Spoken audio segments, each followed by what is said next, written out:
ఒక అడవిలో ఒక గర్వంతో నిండిన సింహం ఉండేది. అది అడవిలోని అన్ని జంతువుల మీద అధికారం చూపించేది. ఒకరోజు అది భోజనం చేసిన తరువాత విశ్రాంతిగా నిద్రపోతుండగా ఒక చిన్న ఎలుక గజిబిజిగా పరుగెత్తుతూ ఆ సింహం మీదికి వచ్చేసింది. సింహం ఒక్కసారిగా నిద్రలేచి ఆ ఎలుకను తన భారీ పంజాలతో పట్టేసింది. కోపంగా చెవులు తిప్పుతూ అద్దింది. సింహం, నీవు నన్ను గౌరవించకుండా నిద్రలేపావు. ఇప్పుడు నిన్ను భోజనంగా చేసేస్తాను.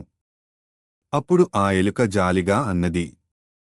ఎలుక, ప్రభూ, నన్ను మన్నించండి. నేను పొరపాటున వచ్చాను. దయచేసి నన్ను వదిలేయండి. ఎప్పుడైనా మీరు ఇబ్బందిలో ఉన్నప్పుడు నేను మీకు సహాయం చేస్తాను. సింహం గట్టిగా నవ్వింది. సింహం, నీలా చిన్నదానివి నాకు సహాయం చేస్తావా? హాహా. సరే, పోను. నిన్ను వదిలేస్తున్నా. కొద్ది రోజులకు ఒకరోజు సింహం అడవిలో తిరుగుతుండగా వేటగాళ్లు వేసిన బలమైన ముట్టెవ్వలో చిక్కిపడింది. ఎంత అరిచినా ఎవరూ రాలేదు. అప్పుడు అక్కడ అలా వెళ్తున్న ఆ చిన్న ఎలుక సింహాన్ని చూసింది. తప్పకుండా మద్దతుగా వచ్చింది.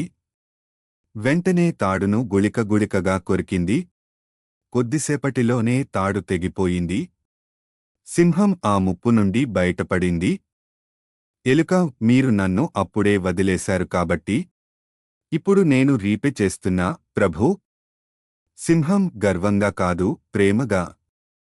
నిజంగా చిన్నవారిని తక్కువ అంచనా వేయకూడదు.